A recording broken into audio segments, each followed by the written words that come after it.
this video, I would like to talk about one interesting topic, that is Masala Bonds. Masala Bond. See, and even in 2020, Asian Development Bank listed certain Masala Bonds in our, the international foreign exchange or international exchange, that is the India INX. This is the Ahmedabad based, like our Bombay Stock Exchange or National Stock Exchange. We have an international exchange that is called India INX, that is based in Ahmedabad, the gift city in Gujarat. So, there 850 crore worth Masala Bond. Now, what is this Masala Bond? Earlier in 2019, for example, Kerala government raised around 2000 crore rupees by issuing Masala Bond in UK. So, what is this Masala Bond all about and what do you mean by this? That is what I would like to discuss. It's a very simple, straightforward thing. And see, earlier also, even before all these, this Masala Bond issue, we used to, the Indian companies and even various governments, especially the India government, used to raise debt from overseas markets. So, we used to raise debt from overseas markets. Indian companies were raising debt from the overseas market. Government of India used to raise debt from the overseas market, but there it was, the borrowing used to be denominated in dollar or in other currencies. So, earlier we used to raise funds or raise debt, we used to take loan, basically debt. In a bond we are giving a promise saying that after the end of the 3 years or 5 years, I will pay you back with this much interest. So, a promise is given and whoever has faith in you, they will give you money, and in return you are giving, you are undertaking a bond saying that I will give you back this much amount after so many years. So, earlier it used to be raise funds in dollar or in any other foreign currency. So, suppose I say $1000 and I promise them that I will give, after 5 years I will give you say $1200. That is how it used to happen before. But with the advent of this Masala Bonds, with this Masala Bond, here now we are not taking money in the dollar denomination or foreign currency denomination. It is a rupee denominated bond. Masala bonds are rupee denominated bonds. And that is, the fund would be raised from overseas market in Indian rupees.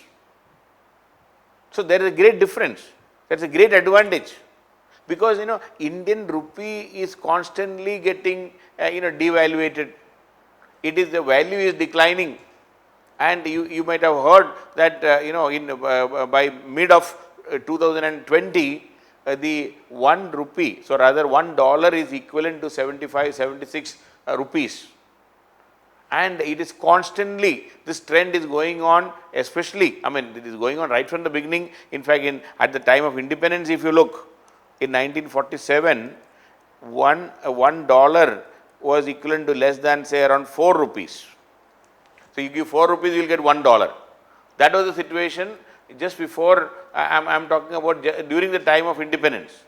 But this has constantly got devaluated or reduced. One major, if you look at the devaluation of the rupee, in 1966, one major devaluation took place and $1 became 7 rupee 57 paise.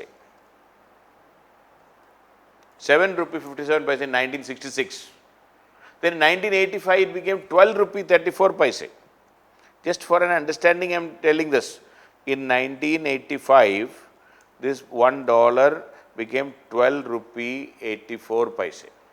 or 12 rupees 34 paise, 12.34 rupees. That is 85.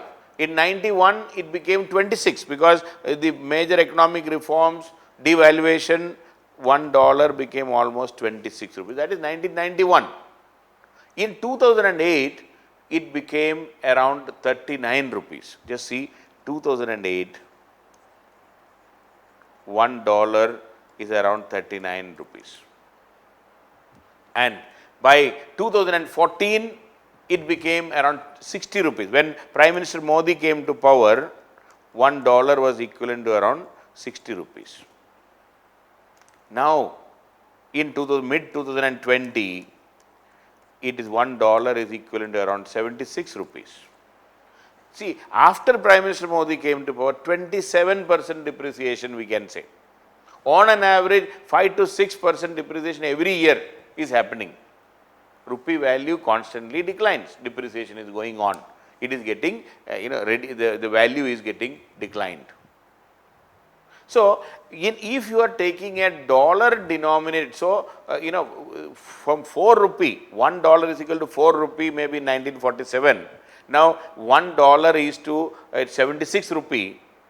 You can imagine almost 22 times devaluation has taken place or depreciation has taken place.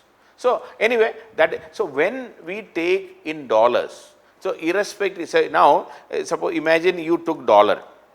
Now, let me give an example. Suppose you take $1,000 loan or rather a bond, and you promise that you will give $1,200 after 5 years. So, take 2014 case you take. Suppose you took $1,000 in 2014. At the time it was $1 is equal to 60 rupees. $1 is equal to 60 rupees in 2014. That means 60 into 1000. So, you spent 60,000 rupees to buy, or rather you got 60,000 rupees if you borrow $1,000, or if you purchase, or rather if you issue bond in dollar term, you would have spent 60,000 rupees, or rather you would have got 60,000 rupees as loan through this bond, we can say. But after 5 years, today, if you have to pay them back, even if the $1,000, if you say I am paying only $1,000 back, now how much money you will have to pay back? So that is, it becomes 76,000. Plus the interest we have to pay separately. So, if $200 we are paying interest, 200 into 76 right now, so that will come to, that is more than 5,000 rupees. So, what we are paying, 76,000, because of the devaluation or other depreciation of the rupee, we have to pay much more than, so net we are paying is 1,200 into 75. Suppose you take 75. So, this is coming to 75,000 and plus this 75 into 200. So, you are paying almost 82,000. I mean, this is a rough calculation I am saying. You are paying 82,000 rupees back. Instead, had the value been same 60, 1,200, you would have been paying 72,000 back. But now how much you have to pay? 82, only because the rupee got depreciated. So, if you take a bond or if you issue a bond in dollar terms, you will have to pay much more than, so what is the interest rate you are paying, you see. Now, the interest here, if you are saying the interest is whatever be the percentage, here we are paying much more interest than what we can calculate. Why? Because of the depreciation of the rupee. So, when a masala bond is issued, the advantage in rupee denominated bond when we are issuing, we are not bothered about. So, we are not taking in dollar term, we are taking in rupee terms. So, we took 60,000 rupees, and if you say we pay 5% interest or 10% interest, So we have to calculate accordingly. Suppose you said 10% interest we will pay, of course much more than they have to pay, because they also know, whoever is buying the bond or purchasing the bond, they also know that rupee will depreciate. So in a rupee denominated bond, but at least we can calculate, we are not bothered about, we need not worry about the vagaries of the exchange rate. So it is a much more, so a masala bond is a much more safer bond to be issued by Indian companies or Indian government, because we know we have to pay back only in rupee, we need not pay back in dollar, because you see now from Japan, India is getting huge loan for our bullet train program, and the government was always claiming that it is less than 1% interest. But less than 1% interest is okay, but you have to pay back in the Japanese currency. But by the time we have to pay, after 50 years we have to pay back.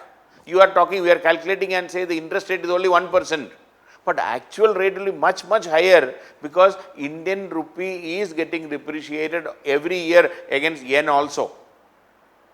So it is not that innocent. The government, the spin doctors of the government, the propaganda machinery of the government will say, I got a loan almost free of cost and we are not paying any interest, but that is not correct. When we have to repay, we have to pay back in yen. It is in yen denominated, the Japanese currency denominated loan. And even though it looks like 1% interest as a very cheap interest, but actually it is very high, because we are not considering the depreciation then. Anyway, so any corporate body, any government, or even private, even the Kerala government has raised a masala bond from the London Stock Exchange. So any corporate or any Indian bank is eligible to issue rupee denominated bonds. That is what we call it as the masala bond. And masala bonds are the name, the original name of masala bond came in 2014, when International Finance Corporation, IFC, they used this term to evoke a bit of Indian flavor, that Indian cuisine, that idea. So it was initiated, and the first one, the World Bank backed IFC. IFC is a World Bank group of institution. 2014, they raised 1,000 crore rupees, 1,000 crore rupee to fund infrastructure projects in India. That was in 2014, IFC. Again, IFC raised another 3,150 crores in August 2015. In 2015, called Green Masala Bond, for funding green projects, the climate change projects. So that was in 2015, Green Masala Bond. That was raised in 2015. In 2016, HDFC raised 3,000 crore rupees. 2016, HDFC raised 3,000 crore rupees. Same masala bond. Then NTPC raised, this is the first public sector company, NTPC raised around 2,000 crores in 2016, again the first public sector unit to raise masala bond. Then the Kerala infrastructure investment, that company, Kerala government backed company, KIFB they called. So Kerala raised almost 2,000 crore rupee in 2019 from the London Stock Exchange, again through this program. Now, as I mentioned, the Asian Development Bank has issued a 10-year masala bond of 850 crores in India INX, that is the International Exchange of India, in that gift city of in Gujarat recently in 2020. So there are many companies are interested in raising funds through this masala bond. And now another question asked is, what are the limitations of these proceeds? Suppose you raise the fund, is there any restriction in the usage? What are the restrictions in the usage of funds? Yes, there are restrictions in the usage of the funds. First of all, according to RBI, this money cannot be used in real estate. It cannot be used in real estate projects, except in integrated township projects. If it is for an integrated township project, it can be used, but otherwise it cannot be used in the real estate project. Then it cannot be invested in capital market. It cannot be invested in capital market, in share market. So there are, but where all, from where we can issue, who can subscribe, where all it can be issued? It can be issued in any member country of the Financial Action Task Force. Financial Action Task Force, FATF. This is India is a member of this Financial Action Task Force to ensure that there is no money laundering or money is not being swindled out by terrorists, and terror funding should not be there. So, it is any member, we can issue this masala bond from any country, in any denomination, from any country, provided they are a member of a Financial Action Task Force.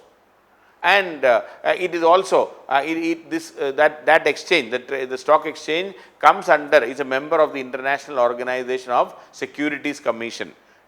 That stock exchange is a member of International Organization of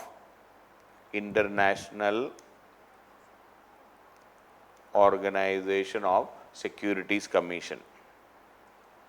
See, our Bombay Stock Exchange is a member of the International Organization of Securities Commission. So, we can raise from any exchange like London Stock Exchange. And what is the minimum maturity?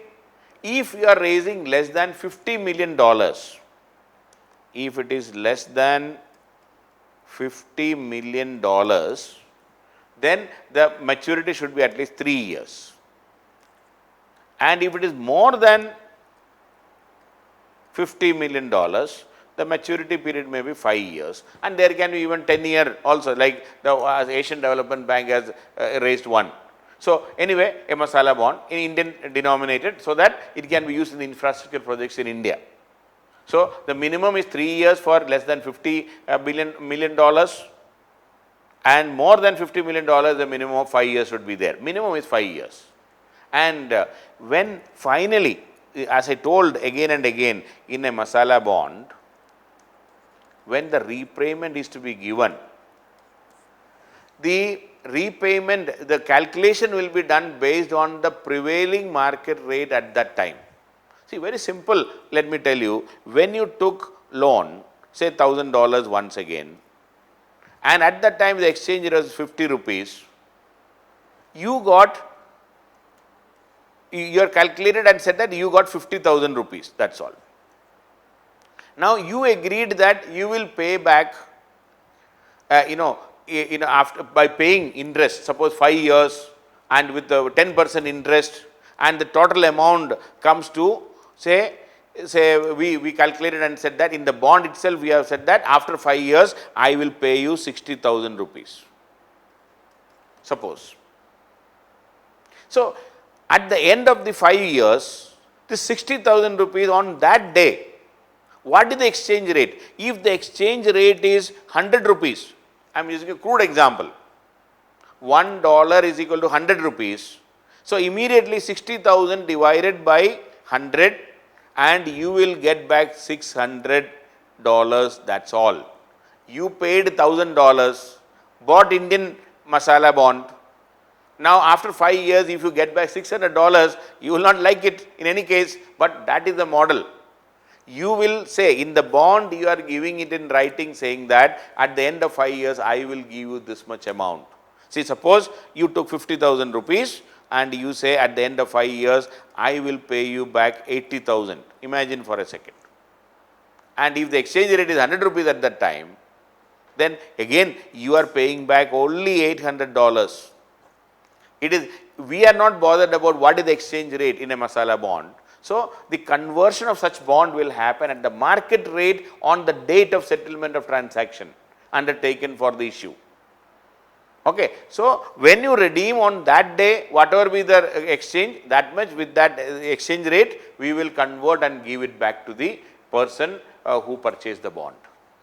So, normally it has been found that the people who purchase, they are also aware of this average depreciation of Indian rupee they will be looking into.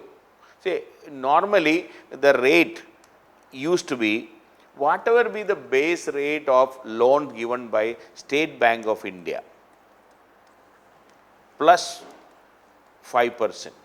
So, meaning suppose normally in any bank when they issue loan, normally they will keep a base rate, minimum rate. Above that, how much they will keep, that is the profit and everything they will keep. So, suppose the State Bank of India was issuing the base rate of State Bank of India's loan used to be 8.45%. Now, for the Masala bond, the rate used to be 8.45 plus 5 is equal to 13.45% till recently. So, on an average, the Masala bond rate at which people used to the calculation used to be the SBI's State Bank of India's base rate plus 5%. Now, recently what happened after because of the pandemic and the so-called economic stimulus and the RBI steps, RBI reduced RBI immediately reduced the repo rate and reverse repo rate and by 75 basis point and then another 50. So, a lot of reduction in the RBI rates came. So, naturally the base rate also, when the repo rate comes down, the base rate of loan also will come down. So, SBI was forced to reduce it accordingly. So, when they reduced, so the yield, so that means for a Masala bond, the yield is the net, the proceeds or the interest which you gain in that. So, that is what is called yield. So, yield also reduced accordingly. So, when during the COVID time, when the government or rather the RBI reduced the rate, the repo rate and all, the base rate also reduced and accordingly the yield for a Masala bond also got reduced substantially, and according to many experts, this will definitely reduce the interest in Masala bonds in India, because what they are going to get will be less, and naturally the investors may not be, if you are getting less return, the investors may not be interested in buying your bond. So, after or during the COVID time, especially because the reduction in the repo rate and the reverse repo rate, the base rate of the the State Bank of India and other banks also reduced, and normally the standard used to be the base rate of State Bank of India plus 5% was the rate of the Masala bonds. Now, it has reduced substantially. So, the return which you get if you purchase will be less. So, the demand for the Masala bonds are likely to go down dramatically in the coming days. That is what many experts are saying. So, anyway, so this is the concept of Masala bond. So, please remember once again, Masala bond is a bonds issued outside India, but denominated in Indian rupees rather than that local currency.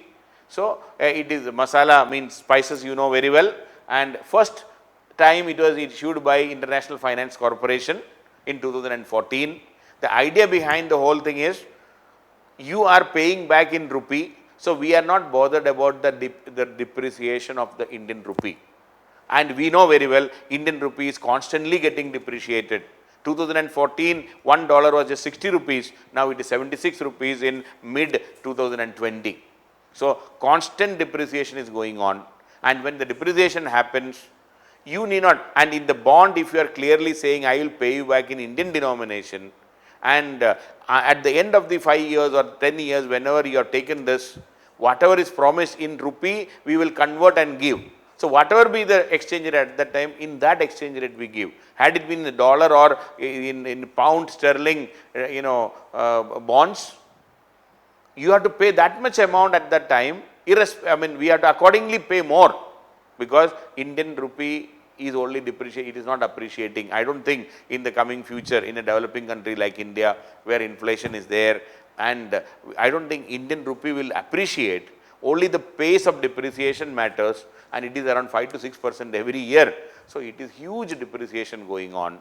So, these masala bonds are much more safer for an Indian borrower compared to a dollar denominated or a pound or a euro denominated bond which we issue in other countries. So, that's all about the masala bonds.